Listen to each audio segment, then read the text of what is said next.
دنیا حیران ہوئی جب ایک ایسے بادشاہ نے خود کو بدلنے کا فیصلہ کیا جو اپنے ظلم و جبر کی حکمرانی کے لیے مشہور تھا۔ اس کی رعایا جو دعائیں کرتی تھی کہ یا تو اس کا تخت چھن جائے یا وہ موت کے منہ میں چلا جائے، ایک دن بادشاہ کی حیرت انگیز اعلان نے سب کو حیران کر دیا۔ بادشاہ نے اعلان کیا کہ وہ اپنی پرانی ظلمانہ عادت اور رویہ ترک کر رہا ہے اور اب کسی پر ظلم و ناانصافی نہیں کرے گا۔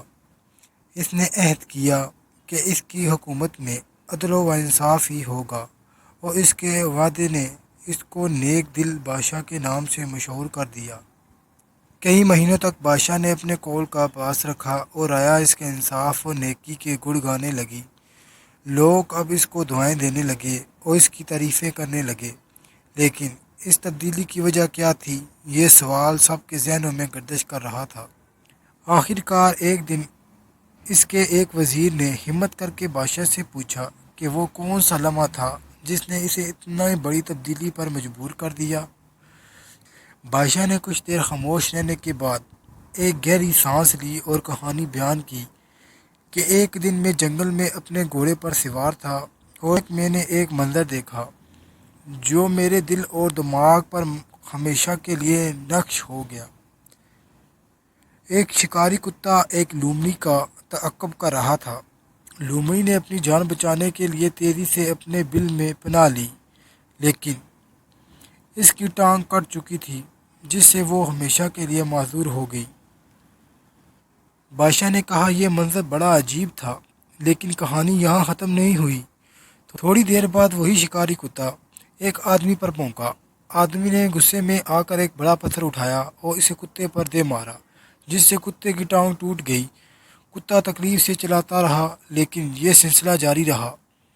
وہ آدمی ابھی زیادہ دور نہیں گیا تھا کہ ایک گھوڑے نے اسے لات ماری، جس سے اس کا گھٹنا ٹوٹ گیا اور وہ زندگی بھر کے لیے معذور ہو گیا۔ پھر وہی گھوڑا جو بادشاہ کو زخمی کرنے کے بعد دوڑ رہا تھا، ایک گڑھے میں جا گرا اور اس کی اپنی ٹانگ ٹوٹ گئی۔ میں نے سوچا کہ برائی برائی کو جنم دیتی ہے۔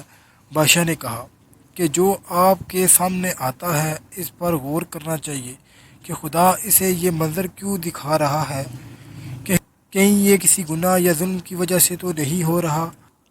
یہ سن کر وزیر کے دل میں ایک ناپاک خیال پیدا ہوا۔ اس نے سوچا کہ اب بادشاہ کی نیک دلی سے فائدہ اٹھانے اور اسے معذور کرنے کا وقت آ گیا۔ وہ انہی خیالوں میں گم تھا کہ جوں ہی اس نے قدم بڑھایا وہ سیڑھیوں سے گرا اور اس کی گردن ٹوٹ گئی۔ یوں اس کی اپنی برائی اس کے لیے موت کا سبب بن گئی۔ یہ کہانی ہمیں ایک گہرا سبق دیتی ہے کہ برائی کبھی بے جواب نہیں ہوتی۔ ہر گناہ، ہر ظلم کا بدلہ دنیا میں ہی ملتا ہے، لیکن اگر کسی کو نہ ملا، نہ سوچے کہ وہ جیت گیا، بلکہ اس کا بدلہ آخرت میں لیا جائے گا اور ایک ایک ٹکے کا حساب دینا ہوگا۔ لہٰذا بادشاہ نے ظلم کو چھوڑ کر نیکی کے رستے کا انتخاب کیا اور اس کا انجام عزت اور محبت تھا۔ ہمیں بھی اپنے آس پاس کے لوگوں کا خیال رکھنا چاہیے۔ ظلم اور برائی انسان کی عزت چھین لیتی ہے۔ مجھے امید ہے آپ نے اس کہانی سے بہت کچھ سیکھا ہوگا اور کوشش کریں یہ عام کہانی نہ سمجھیں، بلکہ یہ ہر انسان کے ساتھ ہوتا ہے، بس غور و فکر کی ضرورت ہے۔